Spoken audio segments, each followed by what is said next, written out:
ខ្លាំងណាស់ចាំវាមានថ្មីវាយំធ្ងន់ធ្ងរសួររកចរណៃដេចមានថ្មីទុកឲ្យវាឯកា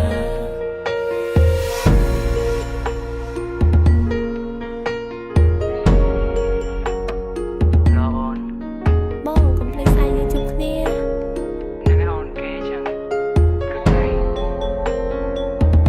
ឆ្នាំមុនថ្ងៃនេះពេលនេះមកនេះអូននៅទីនេះនៅក្បែររៀមរាហេតុអ្វីឆ្នាំនេះបានចាំងបាច់ផ្កាស្ងាត់សូនឆឹងតើអូនលឺបងស្រែកសួររកអូនទេបើសិនអូនលឺឆ្លើយប្រាប់បងផងនាងមេបងនៅទីនេះកន្លែងយើងផ្ដើមស្នេ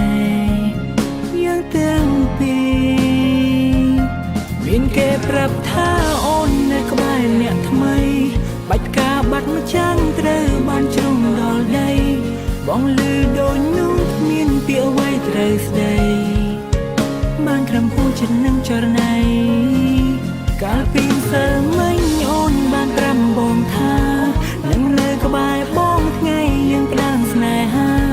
ទៅកន្លែងចាំងដែលយើងធ្លាប់សន្ទនាតែពេលនេះអូនបែរជានៅក្បែរគេទុកឲ្យបងឯកា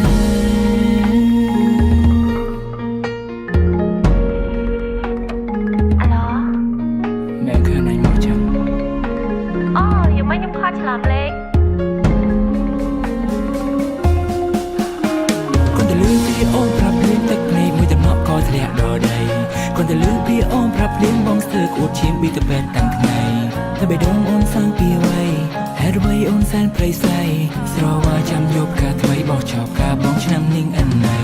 កាលពីយប់ងងខមកបងប្រាប់ថាស្នេហ៍ស្នងចាំស្អែកជួបគ្នា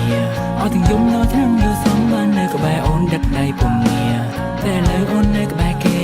ការស្នេហ៍សួររងម្ចាស់វា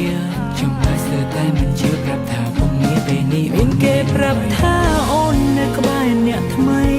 បាច់ការបាត់មួយចាំងត្រូវបានជ្រុំដល់ដីបងលឺដូចនោះគ្មានពាក្យអ្វីត្រូវស្ដីបានត្រឹមហួចចិត្តនឹងចរណៃកាលពីសើមិញអូនបានប្រាប់បងថា